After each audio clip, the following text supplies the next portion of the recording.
Well, greetings from a brutally wintry, windy day here in Pennsylvania. Actually, it's not terribly cold, just really windy. Not so much. I'm kind of in the woods behind my house, but I'm here to announce the start of a new series. Challenge accepted, as it says in the title of the video. Probably on the thumbnail picture there, but I'm not into New Year's resolutions. Today is New Year's, first day of January, but and this is not a New Year's resolution. Just something I've been thinking about for a while. I didn't really get out to film today, so I thought I'd make a quick little video here. I have some other new series I'm going to start this year too, but let's talk about this one. Yeah, so earlier this fall we completed some series that we had been working on for quite a while. We finished our County High Point series and our State Park series all on the same trip, which is cool. So I'm always looking for new series to do well, new challenges, new places to get me out and about in Pennsylvania. Although this year I do plan on getting outside of Pennsylvania more too. I think I talked about in the previous video, getting some more state high points and stuff like that. But anyway, I'm rambling. A lot too long ago, I think in that video where I finished, maybe it was at Chapman State Park, someone mentioned, hey, why don't you try getting to all the different state game lands in Pennsylvania? And I feel like on my own I had kind of thought about that a little bit, but I hadn't taken it seriously, so that comment kind of got the juices, you know, the stewing in there, I guess you could say, in my mind. Got me thinking about it more. I'm like, you know what?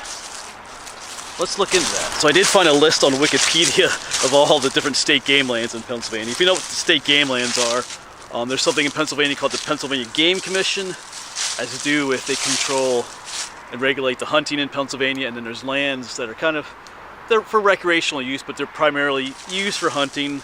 They're bought with money gotten from hunting licenses and stuff like that. They're similar to state forests in some way. But yeah, there's over 300 of them. The list contains 336 state game lands. However, there aren't 336. The list only starts at 12. State games number 12, 13, 14, it jumps to 24. And then it's pretty consistent onwards after that. So there's some gaps in the numbers, but there still comes out to over 300 different state game lands, which is a lot of places to visit, which makes for a big challenge, but it also makes for a lot of places to get to. And some of those state game lands are huge. Like the first ones on that list. Well, state games number 13 is up there in northeastern Pennsylvania. It's a huge place. I know 57 is. I live right here near state game lands number 211. You know, Stony Valley. It's a huge, huge area. Not all state game lands are that big either, so it's quite a variety. And some of them have really neat places. Like I mentioned, number 211, Stony Valley has all those abandoned villages and all kinds of cool stuff. I'm up there all the time, so I'm not sure I'm going to handle this series entirely yet, how I'm going to film, because the larger ones, there's a lot to see, so how am I going to do that yet? I don't know, but we're going to, like the saying goes, we'll cover those bridges when we get there, but I just want to let you know, we're going to start this series. And another thing I want to try and do with this series is attempt to do it in numerical order. So like I said, the list starts at 12. There's those state game lands 1 to 11. Maybe there was in the past. Maybe they were combined with others and things like that. But I want to try and do it in numerical order. So to start with 12. That's a little bit difficult because it would be much easier to start with the ones closer to where I live and then spread out. But I'd like to do them in numerical order if I can. Makes it a bit more challenging, but at least that's what I'm going to attempt to do. So, but yeah, if there's any state game lands that you live near and you know of something interesting on those state game lands, you can always let me know down below in the comments.